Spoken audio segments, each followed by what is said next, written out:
নমস্কার বন্ধুরা, শুভ সকাল। আমার চ্যানেলে আপনাদেরকে স্বাগত। রোজকার মতন আবার একটা ব্লগ নিয়ে আমি হাজির আপনাদের কাছে। তো আপনারা আমার সঙ্গে থাকুন, দেখতে থাকুন। তো এখন আজকে একটু ঠান্ডাটা পড়েছে আর আমার শরীরটাও ভালো নেই। তো এই যে বুটু দাদা সকাল সকাল রেডি হয়ে গেছে স্কুলে যাবে বলে। যে বুটু দাদা রেডি হয়ে আবার শুয়ে পড়েছে, স্কুলে যাবে। এবার ওকে খাওয়াবো, খাইয়ে তারপরে স্কুলে পাঠাবো। বাবু মুখটা একটু দেখাও। এই দেখুন, মুখটা দেখাও, একটু ভালো করে দেখাও। Monkey man. বন্ধুরা, রান্না বসিয়ে দিয়েছি। তো বাঁধাকপি ভাপ দিয়ে সেদ্ধ করে তারপরে জল ফেলে দিয়ে তেজপাতা, গোটা গরম মশলা, গোটা জিরে ফোড়ন দিয়ে আলু একটু হালকা ভাজা হয়ে গেছিল, তারপরে এই ভাপিয়ে রাখা বাঁধাকপিটা দিয়ে নেড়ে চেড়ে নিয়েছি। আজকে একটু ব্যস্ততার কারণে ভিডিও করতে পারছি না। এবার মশলা দেবো বাঁধাকপিতে, সব গুঁড়ো মশলা, জিরে গুঁড়ো, একটু ধনে গুঁড়ো, হলুদ, নুন, একটু লঙ্কার গুঁড়ো দিয়েছি। আর এই যে একটু আদা, কাঁচা লঙ্কা, পেঁয়াজ আর অল্প সামান্য একটু রসুন দিয়ে এটা ভালো করে একটু কষিয়ে নেব, কষিয়ে নামিয়ে নেব।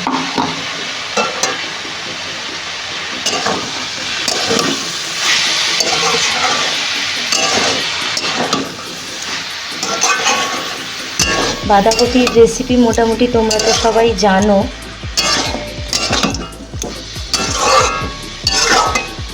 বাঁধাকপিটা হয়ে গেছে কষানো, এবার একটু ঘি গরম মশলা দেব, দিয়ে নামিয়ে নেব। ঘি গরম মশলা দিয়ে দিয়েছি, ভালো করে মিক্স করে নেব, করে নামিয়ে নেব। মিক্সটা একটু লেগে গেছে, কোনো ব্যাপার না, উঠে যাবে।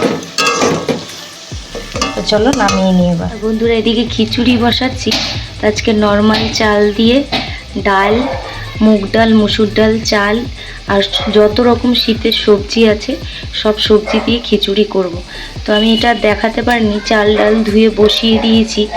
এখানে চাল, মুগ ডাল, মুসুর ডাল একটু সেদ্ধ হয়ে যাওয়ার পর এই আলু আর কুমড়োটা আগে দিয়েছি, তারপরে বাদ বাকি সবজিগুলো দেব। আর এই যে এখানে ফুলকপি, বাঁধাকপি, মটরশুঁটি, বিনস, গাজর, মূলো সব দেব। তো এইগুলো একটু হালকা ভাপ দিয়ে নেব। আর হ্যাঁ, পালং শাকও দেবো অল্প একটুখানি। তো সব দিয়ে খিচুড়িটা করব। বন্ধুরা, এখানে একটু মটর ডাল, বিউলির ডাল একটু প্রেসারে দুটো সিটি দিয়ে রেখেছি ধুয়ে। তো আজকে একটু সব কিছু দিয়ে এক্সপেরিমেন্ট করছি কেমন লাগে। শুধু ছোলার ডালটা আমার শেষ হয়ে গেছে, না হলে ওটাও দিতাম। তো দুটো সিটি দিয়ে দিয়েছি, এবার এটা এখন দিয়ে দেবো, কীরকম হয় খেতে দেখবো। এই যে বন্ধুরা, চাল ডাল সেদ্ধ হয়ে গেছে। এই যে বন্ধুরা, চাল ডাল ভালো করে সেদ্ধ হয়ে গেছে। আর তারপরে দিয়ে দিয়েছি সবজি, সবজিগুলো সেদ্ধ হচ্ছে। যে মটর ডাল আর বিউলির ডাল সেদ্ধ করে রেখেছিলাম, এটা দিয়ে দেব। এই যে বন্ধুরা, খিচুড়িটা নুন হলুদ দিয়ে ভালো করে ফুটিয়ে নিয়েছি। দেখো সবজিগুলো প্রায় সব সেদ্ধ হয়ে এসছে। তো হলুদও দিয়ে দিয়েছি, মনে হচ্ছে আর একটু সামান্য হলুদ লাগবে। তো হলুদ দেওয়ার পর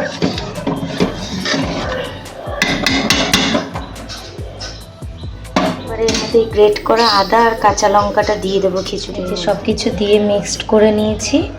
তো আর একটু ফুটে যাক, তারপরে দেবো ফোড়ন। বাঁধাকপির পকোড়া করব।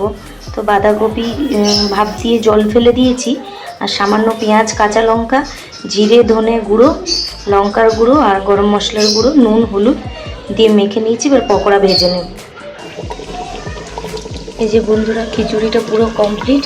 এবার ফোড়ন দেওয়ার জন্য সর্ষের তেলে কাঁচা লঙ্কা, তেজপাতা, গোটা গরম মশলা, গোটা জিরে আর অল্প একটু পাঁচফোড়ন দিয়েছি। তো এটা এবার দিয়ে দেবো ওর মধ্যে। আর তার আগে আদা কাঁচা লঙ্কা দেওয়া হয়ে গেছে, তো এবার শুধু ফোড়নটা দেবো। তো বন্ধুরা, আজকের মেনুতে এই যে বাঁধাকপির পকোড়া, আর এখানে বাঁধাকপির তরকারি নিরামিষ আর খিচুড়ি। তো এই দিয়েই দুপুরবেলা লাঞ্চটা কমপ্লিট করতে হবে। আর এই যে এটা আমার থালা, খিচুড়ি, বাঁধাকপির তরকারি আর বাঁধাকপির পকোড়া। আর এটা ভুটু দাদার থালা, আর ওই পাশে রয়েছে ভুটু দাদার ঠাম্মার থালা। তো মোটামুটি আমাদের সবারই খিচুড়িটা খুবই ভালো লেগেছে। আমি পরে রিভিউ দিচ্ছি। দুপুরে যে খিচুড়িটা ছিল ওইটাই গরম করছি। আর এই বাঁধাকপির বড়াগুলো ভাজা হয়ে গেছে, তার সাথে রয়েছে যে ডিম ভাজা করছি। তো একবারে সব ডিমগুলো একসাথেই করে 4 টুকরো করে নেব, একবারেই ভাজা করছি। তো এই দিয়েই আজকে আমাদের রাতের ডিনার কমপ্লিট হবে, মানে খিচুড়ি, বাঁধাকপির তরকারি রয়েছে, প্লাস বাঁধাকপির বড়া পকোড়া যাই বলো, আর ডিম ভাজা। এই দিয়ে ডিনারটা কমপ্লিট হবে। Please like, comment, share and subscribe. Thanks for watching my video. Love you all.